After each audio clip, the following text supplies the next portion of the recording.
This is Officer Curtis Morgan. Curtis is in my community affairs unit, so he's actually doing basically the same thing we're doing here. Curtis is in charge of promoting the issues that the sheriff's office is dealing with.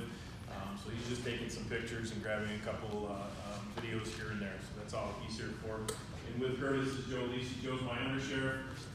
Joe's the number 2 guy at the sheriff's office, and this is the topic he's just, like I said, just trying to build his information and his knowledge base on. So they're 2 of the nicest guys in the sheriff's office. So I was just telling them, undersheriff, you're not my bodyguard. No. Again, thank you for having me.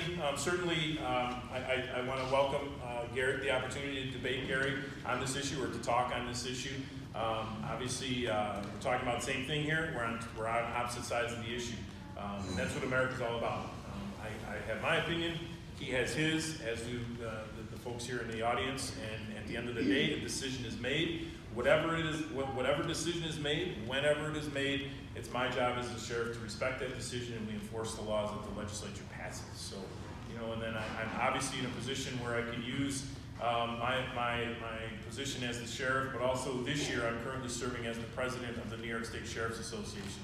I was elected by the 61 other sheriffs in New York State to represent our organization as a whole for the year 2019. So it's been a busy year.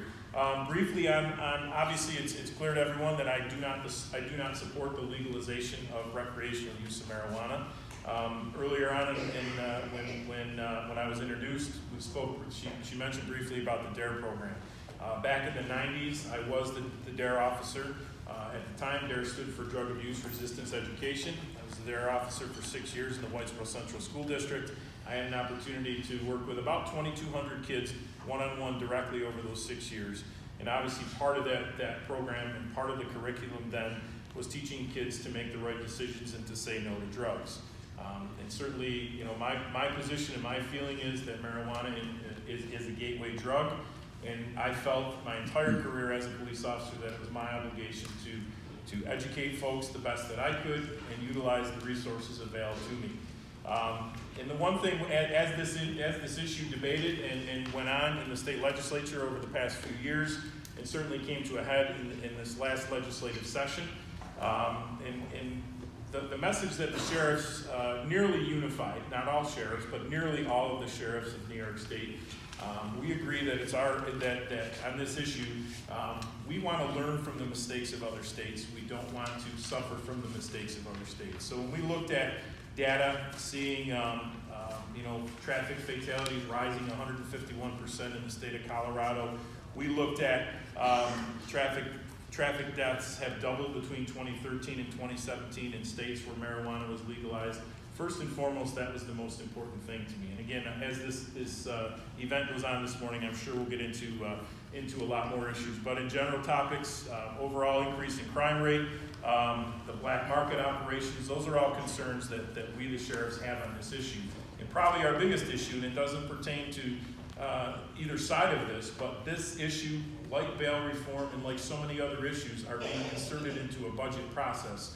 We want to ensure that that doesn't happen. We want to have the opportunity to debate these issues like we're doing here today. This should be done on the state legislative level so that the issue can be debated, and then obviously the senators and the assembly people can make informed decisions on how they feel. So thank you, and I look forward to our conversation this morning.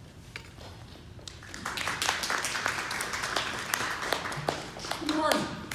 I'm Gary Colmey, 65-year-old husband, father, grandpa, business owner, and as the sheriff said, I'm certainly a pro-cannabis advocate and activist. I was appointed along with our sheriff to Senator Griffith's panel of experts on the subject, and I'm certified in cannabis fundamentals and cultivation by Green Flower Media. They're America's #1 educational resource for cannabis and all things cannabis.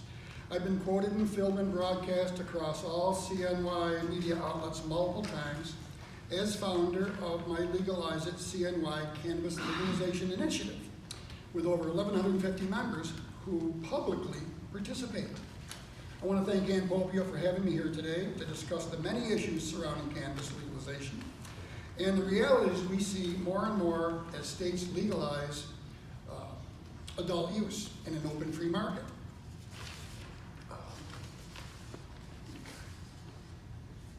So today we're going to debate the pros and cons of New York State becoming one of those states who followed the will of their people.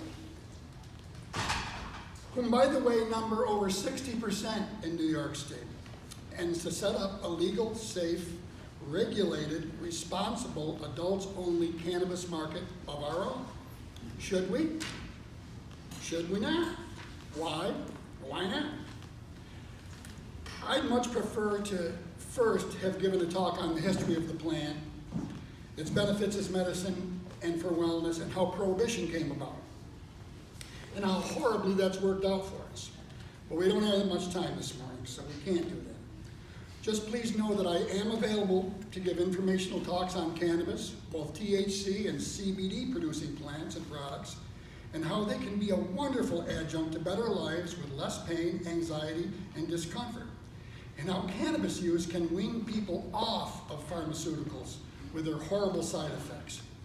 I know that's medical by definition, but there's another much more common reason people use cannabis.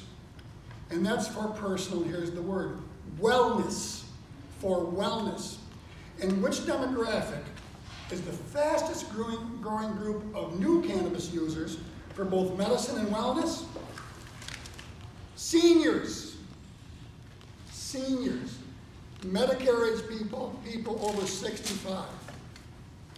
Historically, they're the group that may, when polled, oppose it more, but they are definitely the fastest growing group of people who are discovering cannabis as a wellness adjunct. I'm one now. I turned 65 last year. We are on tons of prescription medications, many with horrible side effects, including death. You see it every night on the news. If the prescription, if you or a loved one has died, don't take it, including death. So if we can get the same results or even better results and outcomes, naturally, by calling on a plant that's been used for thousands of years with little to no side effects, has never killed anybody in the history of man, why wouldn't we try that? Now we know the arguments against it, and we know who's making them. We know who goes from town to town rallying law enforcers with false alarms of death and doom should we legalize cannabis. They go wherever legislation is pending, and they're based in Virginia, not in New York. Just last September, the New York State Joint Commission on Public Ethics denied their New York chapter an exemption from disclosing their donors. Donors who spent over $85,000 rallying against cannabis legalization in New York State last year. Who are they? They're the most quoted and publicized organization you'll see repeatedly in opposition of our rights and our freedoms when it comes to cannabis. They are Project SAM. Project SAM, remember the name, Project SAM. The deplorable work of a guy named Kevin Sabet and his partners and board members who largely represent for-profit drug rehabs. Like their major contributors, Mel and Betty Sembler, who's now shuttered drug rehabs they called Straight Inc., subjected children to unusual punishment, infliction of pain, humiliation, intimidation, ridicule, coercion, threats, mental abuse, and interference with daily living functions like eating, sleeping, and toileting. And for what? Because a kid got caught with some pot? See, marijuana rehab, it's got to be the most profitable way to make money from cannabis there is, short of actually selling it. You know, they'll say, let's decriminalize. So there's still plenty of it out there. When they decriminalize, it's right out there. And then they profit from kids who cross that fine line from possession to more serious charges because the weed was in a few baggies, or maybe they shared it with somebody like kids do. Then, when they're court mandated or ordered or plea bargained to a paid rehab program, we can say, but nobody's in jail for it. Well, who pays? Mom and dad's insurance pays. Or worse, we pay when our counties and our jurisdictions subsidize some of these rehabs. And there's no definitive treatment for marijuana addiction because it just doesn't rise to that distinction. Sure, it can be overused like anything else, but there's no withdrawal, there's no horrible detox like even if you quit coffee, or booze, or pills, or cigarettes. And they're all legal. Nobody prostitutes or commits robbery for cannabis. Never happens. So my message today is please listen to all sides with an open mind, and more importantly, question what you hear today. Question the sources, question the data. As New York gears up for another shot at adult use legalization in 2020. Thank you.